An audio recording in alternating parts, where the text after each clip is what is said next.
নমস্কাৰ বন্ধু বান্ধৱীসকল, পুনৰবাৰ সকলোকে শিৱানী ষ্টাডি 2.0 জিকে চেনেলটিলৈ স্বাগতম জনাইছোঁ। আজি আপোনালোকৰ বাবে আসাম পুলিচৰ ABB লিখিত পৰীক্ষাৰ কেইটামান অতি গুৰুত্বপূৰ্ণ প্ৰশ্ন উত্তৰ লৈ আহিছোঁ। ভিডিঅ'টো অলপো স্কিপ নকৰি সম্পূৰ্ণ চাব। আজি আমাৰ প্ৰথম প্ৰশ্নটি হৈছে, মানুহৰ দেহৰ ক'ত আটাইতকৈ শুদ্ধ হাড়ডাল থাকে? ক আঙুলি, খ কাণ, গ নাক, ঘ হাতৰ গাঁঠি। শুদ্ধ উত্তৰটো হৈছে খ কাণ। মানুহৰ দেহৰ কাণত আটাইতকৈ শুদ্ধ হাড়ডাল থাকে। পিছৰ প্ৰশ্নটি, মানুহৰ দেহৰ ক'ত আটাইতকৈ দীঘল হাড়ডাল থাকে? ক ভৰি, খ উৰু, গ বাহু, ঘ ৰাজহাড়। শুদ্ধ উত্তৰটো হৈছে খ উৰু। মানুহৰ দেহৰ উৰুত আটাইতকৈ দীঘল হাড়ডাল থাকে। পিছৰ প্ৰশ্নটি, তেজ গোট মৰাৰ বাবে দৰকাৰী ভিটামিন কি? ক ভিটামিন বি, খ ভিটামিন কে, গ ভিটামিন চি, ঘ ভিটামিন ডি। শুদ্ধ উত্তৰটো হৈছে খ ভিটামিন কে। তেজ গোট মৰাৰ বাবে দৰকাৰী ভিটামিন হৈছে কে। পিছৰ প্ৰশ্নটি, মানুহৰ দেহৰ সকলোতকৈ ডাঙৰ আভ্যন্তৰীণ অংগ কি? ক হৃদযন্ত্ৰ, খ লিভাৰ, গ কিডনী, ঘ পাকস্থলী। শুদ্ধ উত্তৰটো হৈছে খ লিভাৰ। মানুহৰ দেহৰ সকলোতকৈ ডাঙৰ আভ্যন্তৰীণ অংগ হৈছে লিভাৰ।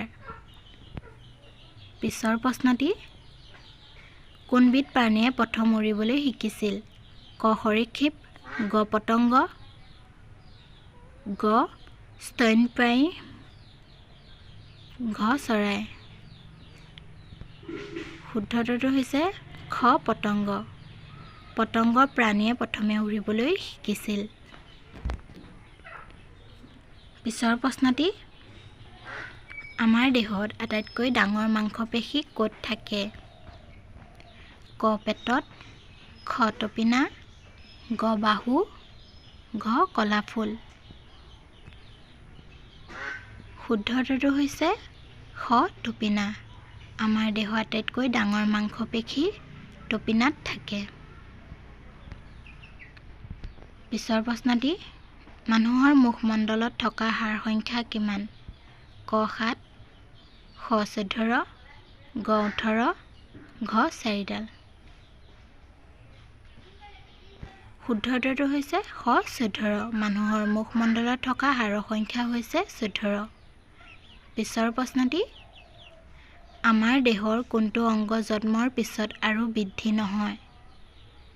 ক কাণ, খ চকু, গ নাক, ঘ হৃদযন্ত্ৰ। শুদ্ধ উত্তৰটো হৈছে খ চকু। আমাৰ দেহৰ চকু অংগ জন্মৰ পিছত আৰু বৃদ্ধি নহয়। পিছৰ প্ৰশ্নটি হৈছে, আমাৰ নখবোৰ কিহেৰে গঠিত? ক মেলানিন, খ কেৰাটিন, গ এনামেল, ঘ কাৰ্টিলেজ। শুদ্ধ উত্তৰটো হৈছে খ কেৰাটিন। আমাৰ নখবোৰ কেৰাটিনেৰে গঠিত। পিছৰ প্ৰশ্নটি, জুই নুমুৱাৰ যন্ত্ৰত ব্যৱহাৰ কৰা গেছবিধ কি? ক নাইট্ৰজেন অক্সাইড, খ কাৰ্বন ডাই অক্সাইড, গ ছালফাৰ অক্সাইড, ঘ কাৰ্বন মনক্সাইড।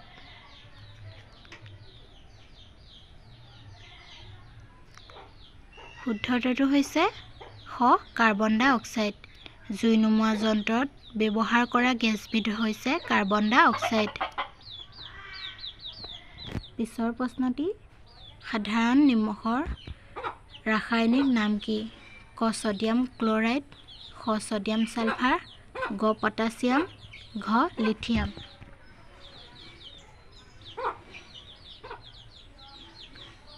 শুদ্ধ উত্তৰটো হৈছে ক ছডিয়াম ক্লৰাইড। সাধাৰণ নিমখৰ ৰাসায়নিক নাম হৈছে ছডিয়াম ক্লৰাইড। পিছৰ প্ৰশ্নটি, পুৰণি কালত অসমৰ যুদ্ধত কোনটো প্ৰাণীক অধিক ব্যৱহাৰ কৰা হৈছিল?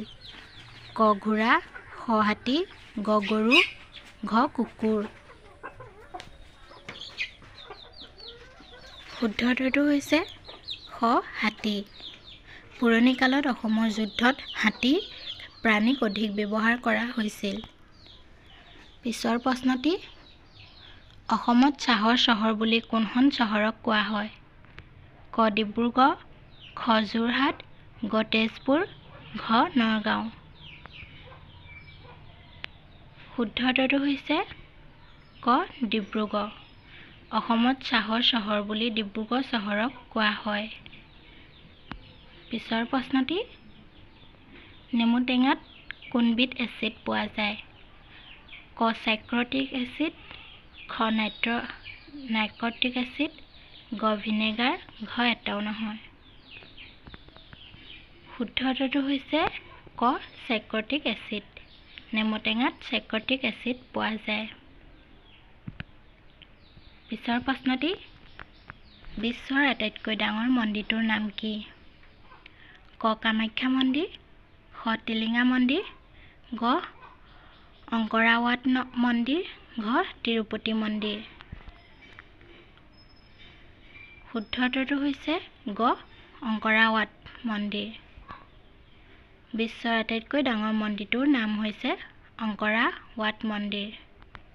পিছৰ প্ৰশ্নটি বিশ্বৰ আটাইতকৈ সৰু নদীদ্বীপটোৰ নাম কি? ক লক্ষদ্বীপ দ্বীপ, খ উমানন্দ দ্বীপ, গ শ্ৰীলংকা, ঘ মাজুলী। শুদ্ধ উত্তৰটো হৈছে খ উমানন্দ দ্বীপ। বিশ্বৰ আটাইতকৈ সৰু দ্বীপটোৰ নাম হৈছে উমানন্দ দ্বীপ। পিছৰ প্ৰশ্নটি অসম বিধানসভাৰ প্ৰথম উপাধ্যক্ষগৰাকী কোন আছিল? ক মহম্মদ আমিৰুদ্দিন, খ বসন্ত কুমাৰ দাস, গ ৰেণুকা দেৱী, ঘ লক্ষ্মীকান্ত বৰুৱা। শুদ্ধ উত্তৰটো হৈছে ক মহম্মদ আমিৰুদ্দিন। অসমৰ বিধানসভাৰ প্ৰথম উপাধ্যক্ষগৰাকীৰ নাম আছিল মহম্মদ আমিৰুদ্দিন। পিছৰ প্ৰশ্নটি বৰফুকনৰ শেষৰ সদৰ ক'ত আছিল? ক গুৱাহাটী, খ গোৱালপাৰা, গ বঙাইগাঁও, ঘ ওদালগুৰি। শুদ্ধ উত্তৰটো হৈছে ক গুৱাহাটী। বৰফুকনৰ শেষৰ সদৰ গুৱাহাটীত আছিল। পিছৰ প্ৰশ্নটি মটক ৰাজ্যৰ ৰাজধানী ক'ত অৱস্থিত? ক ৰাজগড়, খ শিৱসাগৰ, গ ৰঙাগড়া, ঘ শদিয়া। শুদ্ধ উত্তৰটো হৈছে গ ৰঙাগড়া। মটক ৰাজ্যৰ ৰাজধানী ৰঙাগড়াত অৱস্থিত।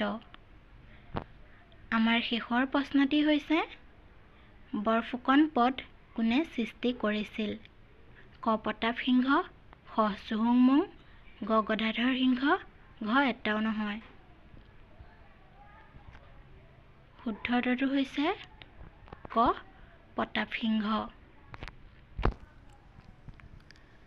যদি ভিডিঅ'টো চাই ভাল লাগিল তেনেহ'লে লাইক এটা কৰি দিব আৰু প্ৰতিদিনে এনেধৰণৰ ভিডিঅ'সমূহ চাই থাকিবৰ বাবে চেনেলটো ছাবস্ক্ৰাইব কৰি ৰাখিব। ধন্যবাদ।